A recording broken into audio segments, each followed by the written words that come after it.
nuevamente con ustedes para hablar acerca de la palabra del Señor.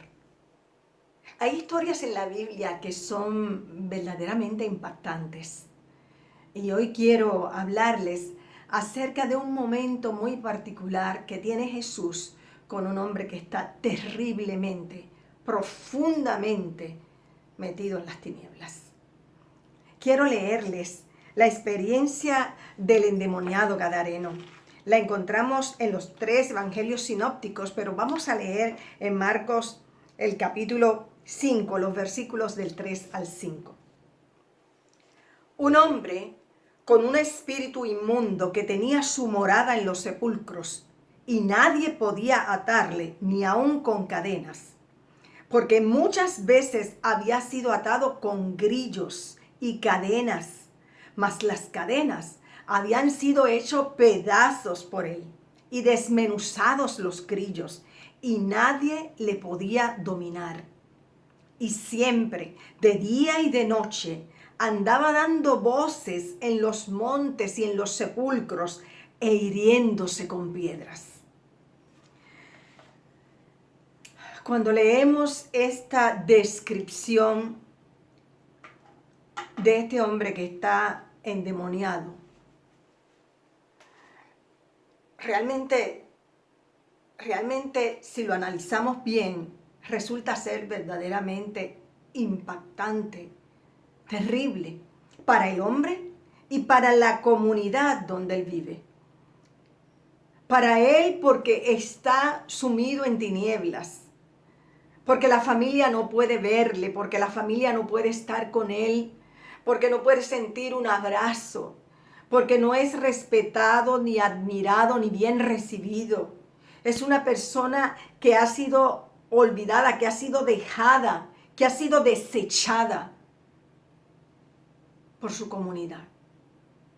Y si vamos al otro lado, a las personas que tienen que estar viviendo esta experiencia, oyéndole en la noche los gritos de él, temerosos por sus hijos y por ellos, porque el hombre es tan violento que puede desmenuzar los grillos que ponían en sus pies y romper las cadenas con las que le encadenaban.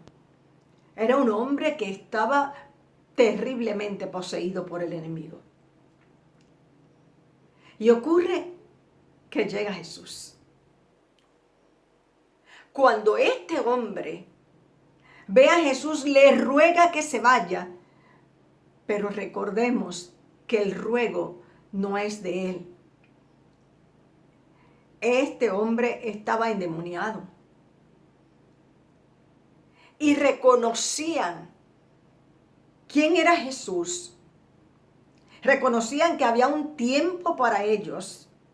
Por eso le dijeron a Jesús: no nos atormentes antes de tiempo.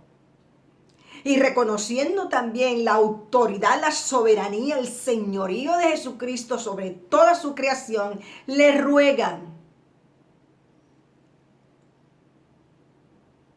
que los deje ir a un hato de cerdos.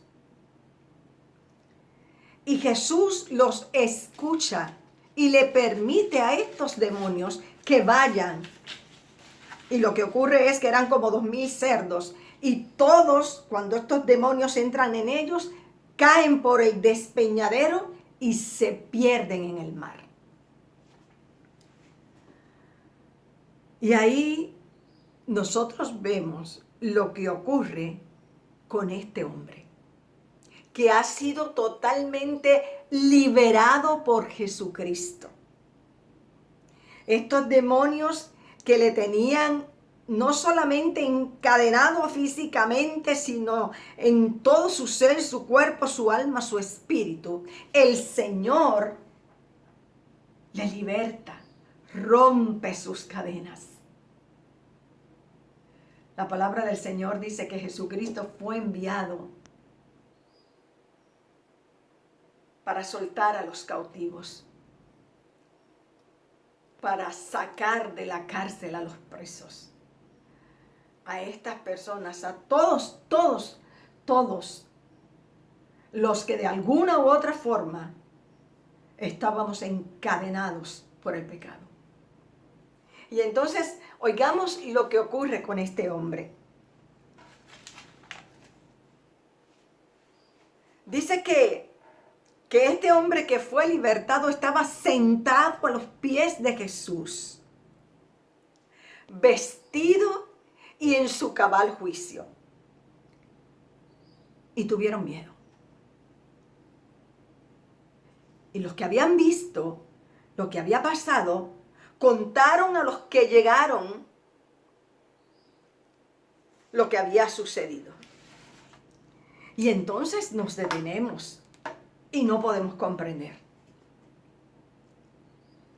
Este hombre que aterrorizaba a toda aquella comunidad, que se movía entre los sepulcros desnudo, que gritaba gritos desgarradores que quitaban la paz a aquel lugar, ahora le encuentran al lado de Jesús, vestido y en su cabal juicio.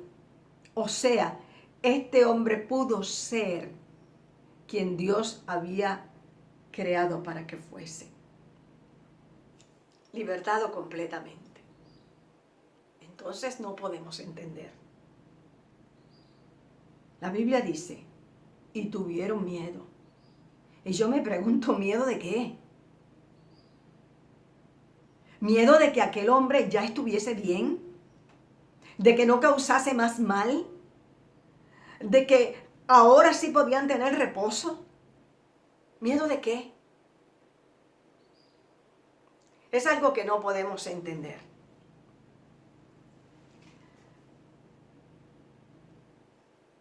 Este hombre libertado le pide a Jesús que lo deje ir con él. Pero el Señor le dice que no, que se quede, que le vaya a los suyos y le cuente cuán grandes cosas el Señor ha hecho con él. Tenía un tremendo testimonio que dar, como todos nosotros. Porque todos los que estamos en Cristo en algún otro momento estuvimos en las tinieblas. En otro momento también estuvimos esclavos del pecado. Todos nosotros tenemos un testimonio que contar. Cuando el Señor nos libertó, nos iluminó, nos dio nuestro cabal juicio, abrió los ojos de nuestro entendimiento y le pudimos ver y le pudimos conocer. Pero, ¿cómo explicamos que aquella comunidad se alarmara tanto? Bueno, había ocurrido algo terrible para ellos. Esta era una comunidad que dependía de la crianza de los cerdos. Ese era su mercado. 2,000 cerdos se perdieron de golpe y porrazo.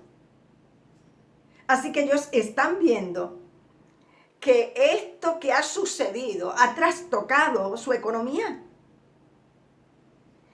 Y en la balanza de lo importante, es más importante tener los cerdos que le producen el dinero que ellos quieren tener, que necesitan, o la vida de un hombre que acaba de pasar de las tinieblas a la luz. Y entonces ahí es donde nosotros encontramos esta paradoja tan terrible de la humanidad, que prefiere los cerdos antes que la liberación de un hombre. Así que el que causaba tanto desasosiego en aquel lugar y que ahora estaba bien, había ocasionado para ellos un trastoque de su economía. Y en la escala de valores, que tiene más valor. Así que no vieron a Jesús como un libertador, como un salvador. No vieron a Jesús como ese Mesías esperado. Vieron a Jesús como el que le dañó sus planes.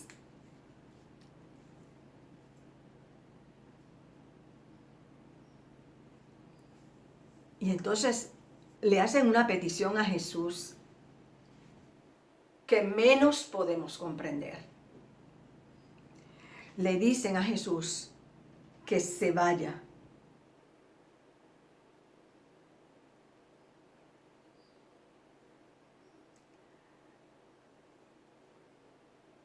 Que se fuera con sus discípulos. Vieron a Jesús como alguien que les había perjudicado. No tuvieron compasión, amor, misericordia con aquel hombre. No hubo gozo, no hubo regocijo.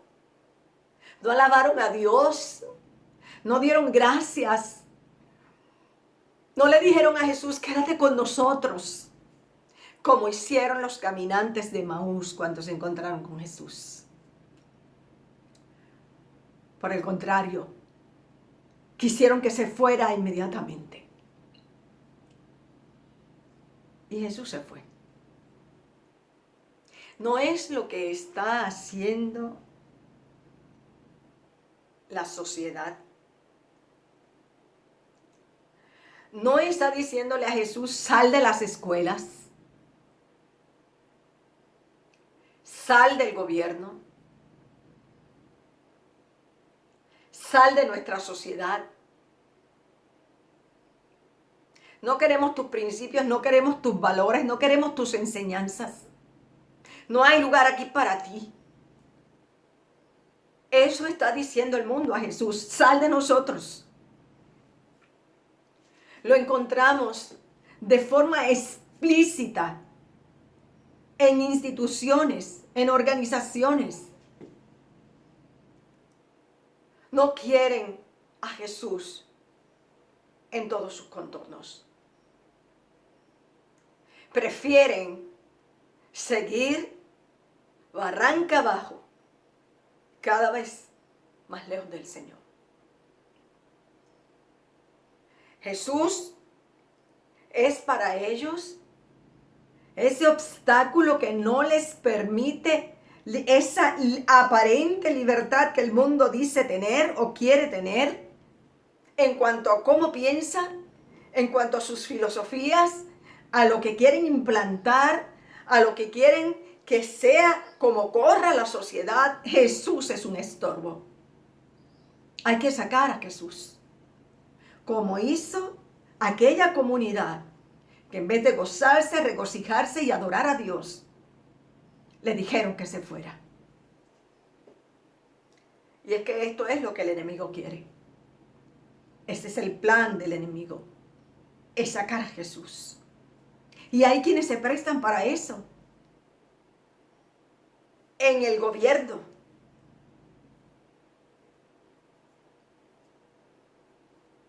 Aún en los hogares.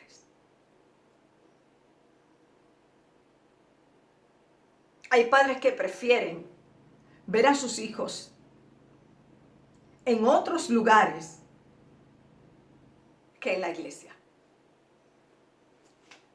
No lo podemos entender, pero así es. Entonces, ¿qué debe hacer la iglesia? ¿Qué debemos hacer nosotros? ¿Pararnos y ver cómo todo se va por el despeñadero? ¿O hacer lo que hizo este endemoniado libertado que ahora era un hombre nuevo? Ir a dar testimonio de las cosas que el Señor había hecho con él. Y a eso nosotros los creyentes hemos sido llamados. Esa es nuestra verdadera misión. Ese es el ministerio. Es ser luz en medio de tinieblas. Es ser sal de esta tierra. Es sembrar la buena semilla del evangelio. Es hacer lo que el Señor nos ha llamado a hacer como sus embajadores, como reconciliadores, para que los hombres vuelvan su mirada al Señor. Yo, para terminar, quiero leerles la cita de un pastor de una iglesia en Brasil que me impactó mucho acerca de esta paradoja tan difícil de entender, de cómo el hombre prefiere decirle a Jesús que se vaya, en lugar de bendecirlo y agradecerle por su obra preciosa en medio nuestra. La cita dice así: las naciones siguen amando a los cerdos más que aman a las mujeres y a los hombres.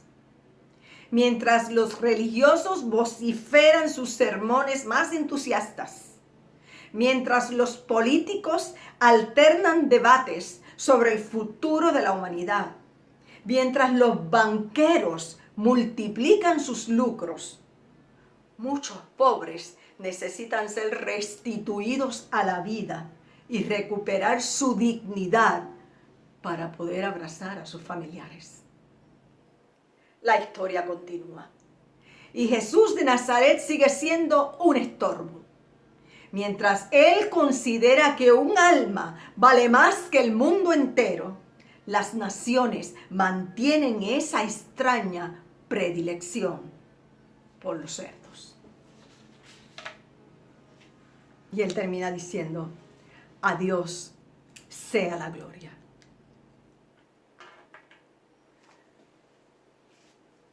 ¿Qué nos toca hacer, amados? Llevar el mensaje del Evangelio. No podemos callar. Orar, vivir como Cristo quiere que vivamos y ser testigos suyos donde quiera que estemos.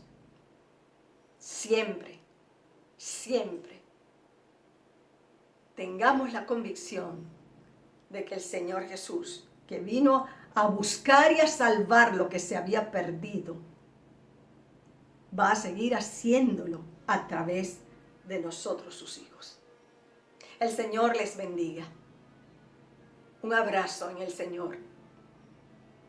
Les invito a que le den share y like a estos mensajes para que otras personas también puedan recibirlos y ser bendecidos. Les amo y nos volvemos a ver la próxima semana. Hasta entonces.